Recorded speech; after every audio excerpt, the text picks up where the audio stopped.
ବାମନ ଜନ୍ମ। ଆସନ୍ତୁ ଏ ବିଷୟ କିଛି ଜାଣିବା। ନମସ୍କାର, ଜୟ ଜଗନ୍ନାଥ ଦର୍ଶକ ବନ୍ଧୁ, ମୁଁ ଗୀତାଞ୍ଜଳି ସ୍ୱାଗତ କରୁଛି ମୋ ଚ୍ୟାନେଲକୁ। ଆପଣଙ୍କୁ ବହୁତ ବହୁତ ସ୍ୱାଗତ। ସତ୍ୟ ଯୁଗର କଥା, ବଳି ଯେମିତି ଶକ୍ତିଶାଳୀ ସେମିତି ଦାନୀ ମଧ୍ୟ ଥିଲେ। ତାଙ୍କ ପାଖରୁ କେହି ବି କେବେ ନିରାଶ ହେଇ ଫେରନ୍ତିନି। ଏମିତି କେହି ବି ଜଣେ ନଥିଲେ ଯିଏକି ତାଙ୍କ ପାଶରୁ ତିକ୍ତ ହସ୍ତରେ ଫେରିଥିଲେ। ମହାଦାନୀ ବଳି ଭାବରେ ଗଗନ ପବନ ସ୍ତମ୍ଭୀଭୂତ ହୋଇଗଲା। ଚାରିଆଡ଼ ଜୟ ଜୟକାର ଧ୍ୱନିରେ ମୁଖରିତ ହୋଇ ଉଠିଲା। ତାଙ୍କ ଯଶ ଖ୍ୟାତି ସ୍ୱର୍ଗ ମର୍ତ୍ତ୍ୟ ପାତାଳ ବ୍ୟାପିଗଲା।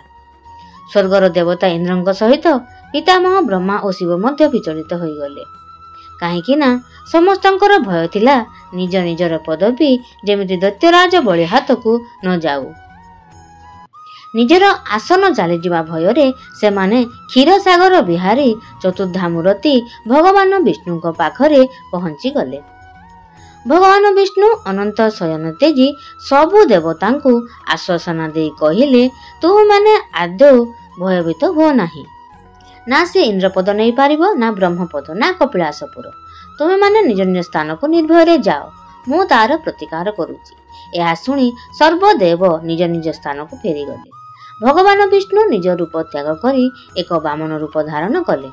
ହାତରେ କମଣ୍ଡଳୁ ସହ ମୁଖରେ ବେଦଧ୍ୱନି ଉଚ୍ଚାରଣ କରି ଦୈତ୍ୟରାଜ ବଳି ରାଜ ଦରବାରରେ ପ୍ରବେଶ ହେଲେ। ମହାରାଜା ବଳି ଅତିଥି ସେବାର ଯଥୋଚିତ ସମ୍ମାନ କଲେ ଏବଂ କି ଦାନ ମାଗୁଛ ମାଗ ବୋଲି କହିଲେ। ଏହି ସମୟରେ ବାମନ ରୂପୀ ଭଗବାନ ବିଷ୍ଣୁ କହିଲେ, ହେ ମହାଦାନୀ ବଳି, ତୁମର ଯଶ ଖ୍ୟାତି ଚାରିଆଡ଼େ ପୂରିଛି। ତାହା ଶୁଣି ଆମ୍ଭେ ତୁମ୍ଭ ପାଖକୁ ଆସିଛୁ। କିନ୍ତୁ ତୁମ୍ଭେ ଖୋଲା ହୃଦୟରେ ମୁକ୍ତ ହସ୍ତରେ ଦାନ କଲେ ଆମ୍ଭେ ତାହା ଗ୍ରହଣ କରିବୁ। ବଳି ହାତ ଯୋଡ଼ି କହିଲେ, ହେ ମହାତ୍ମା, ଆପଣ ଯାହା ମାଗିବେ ଅବଶ୍ୟ ତାହା ମୁଁ ନିଶ୍ଚିତ ଦେବି। କିନ୍ତୁ ବାମନ ରୂପୀ ଭଗବାନ ବିଷ୍ଣୁ କହିଲେ, ଆପଣ ଶଙ୍ଖରେ ଜଳ ଟେକି ଶପଥ କରିଲେ ଯାଇ ମୁଁ ଆପଣଙ୍କୁ ଦାନ ମାଗିବି, ନହେଲେ ମୁଁ ଫେରିଯିବି। ମହାଦାନୀ ବଳି କହିଲେ, ଆପଣଙ୍କର ଇଚ୍ଛା ଯାହା ତାହା ହିଁ ହେବ, ହେଲେ ମୋ ପାଖରୁ ଖାଲି ହସ୍ତରେ ଆପଣ ଫେରି ପାରିବେନି। ଏହା କହି ବଳି ଶଙ୍ଖରେ ଜଳ ଟେକିବା କଥା କହିବା ସମୟରେ ରାକ୍ଷସ ମାନଙ୍କ ଗୁରୁ ଶୁକ୍ରାଚାର୍ଯ୍ୟ ମନା କଲେ। କହିଲେ, ଇଏ ହେଉଛନ୍ତି ଭଗବାନ ବିଷ୍ଣୁ, ନିଶ୍ଚିତ ବହୁତ ବିପଦ ଘଟିବ। ଆପଣ କେବେ ବି ଶଙ୍ଖରେ ଜଳ ଟେକି ଶପଥ କରନ୍ତୁନି। ଏହା ଶୁଣି ଅସୁରମାନଙ୍କ ରାଜା ବଳି ଅତ୍ୟନ୍ତ ପ୍ରୀତ ହେଲେ। କହିଲେ, ମୋ ପରି ସାମାନ୍ୟ ଦୈତ୍ୟ ପାଖରୁ ସ୍ୱୟଂ ପ୍ରଭୁ ଦାନ ନେବାକୁ ଆସିଛନ୍ତି, ତାହା ତ ମୋ ସୌଭାଗ୍ୟ। ଏହା କହି ବଳି ଭଗବାନଙ୍କ ହାତରେ ଶଙ୍ଖରେ ଜଳ ଟେକି ଦେବା ସମୟରେ ଗୁରୁ ଶୁକ୍ରାଚାର୍ଯ୍ୟ ଧୈର୍ଯ୍ୟ ଧରି ରହିପାରିଲେନି। ଗୁରୁ ଆଗରେ ଶିଷ୍ୟର ଏମିତି କ୍ଷତି ହେଉ ସିଏ ଚାହିଁଲେନି। ଗୁରୁର ଧର୍ମରକ୍ଷା କରି ବଳିକୁ ବଞ୍ଚେଇବାର ଉପାୟ ଚିନ୍ତା କରି ଏକ ମାଛି ରୂପ ଧାରଣ କଲେ ଏବଂ ଶଙ୍ଖ ଭିତରେ ପ୍ରବେଶ କରି ଜଳ ବାହାର କରିବା ପଥରୋଧ କଲେ। ଏକଥା ବାମନ ରୂପୀ ନାରାୟଣ ଜାଣି କୁଶ ଗେଞ୍ଜି ଦୈତ୍ୟଗୁରୁ ଶୁକ୍ରାଚାର୍ଯ୍ୟଙ୍କର ଗୋଟିଏ ଆଖିକୁ ଫୁଟେଇ ଦେଲେ। ଦାନବ ମାନଙ୍କ ଗୁରୁ ବିକଳ ହୋଇ ଉଡ଼ି ପଳେଇ ଗଲେ। ତାପରେ ବଳି ହସ୍ତରେ ଜଳ ଟେକି ତ୍ରିବାର ସତ୍ୟ କରିବା ପରେ ବାମନ ରୂପୀ ଭଗବାନ ବଳିଙ୍କୁ 3 ପାଦ ଭୂମି ମାଗିଲେ। ଏହା ଶୁଣି ବଳି ରାଜା ହସିଥିଲା। କହିଲା, ଏଇ କଥାକୁ ତୁମ୍ଭେ ଅକାରଣରେ ମୋତେ ଶପଥ କରାଇଦେଲ।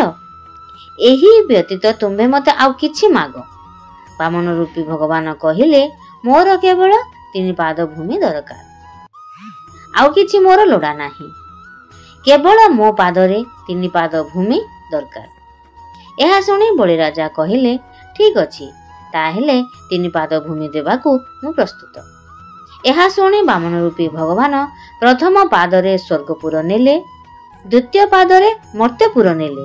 ଏହାପରେ ବାମନ ରୂପୀ ଭଗବାନ କହିଲେ, ମୋର ତୃତୀୟ ପାଦ ପାଇଁ ସ୍ଥାନ ନାହିଁ। ଏହା ଶୁଣି ବଳି କହିଲେ, ତୁମ୍ଭର ତୃତୀୟ ପାଦ କାହିଁ ପ୍ରଭୁ? ଦୈତ୍ୟ ରାଜା ବଳି କଥା ଶୁଣି ବାମନ ରୂପୀ ନାରାୟଣ ନିଜ ନାଭିରୁ ଏକ ପାଦ ବାହାର କଲେ। ଆଉ କହିଲେ, କୁହ ଏଇ ପାଦ ମୁଁ କୋଉଠି ରଖିବି? ବଳି ସଙ୍ଗେ ସଙ୍ଗେ ନିଜ ମୁଣ୍ଡ ଦେଖେଇ କହିଲେ, ହେ ପ୍ରଭୁ, ତୁମ୍ଭର ତୃତୀୟ ପାଦ ମୋ ମୁଣ୍ଡରେ ରଖନ୍ତୁ। ବାମନ ରୂପୀ ଭଗବାନ ବଳିର ମୁଣ୍ଡରେ ପାଦ ରଖି ତାଙ୍କୁ ପାତାଳକୁ ଚାପିଦେଲେ।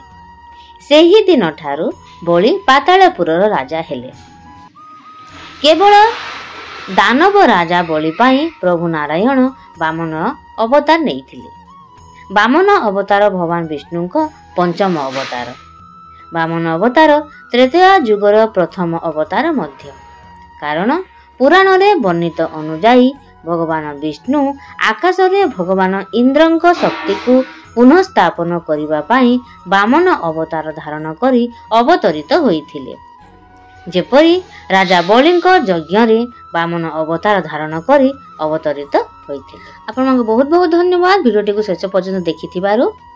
ମୋ ଚ୍ୟାନେଲ ସହ ଏମିତି ଯୋଡ଼ିକି ଥାଆନ୍ତୁ ଏବଂ ନୂଆ ନୂଆ ଭିଡ଼ିଓ ଦେଖିବାକୁ ପାଆନ୍ତୁ। ଜୟ ଜଗନ୍ନାଥ ଦର୍ଶକ ବନ୍ଧୁ।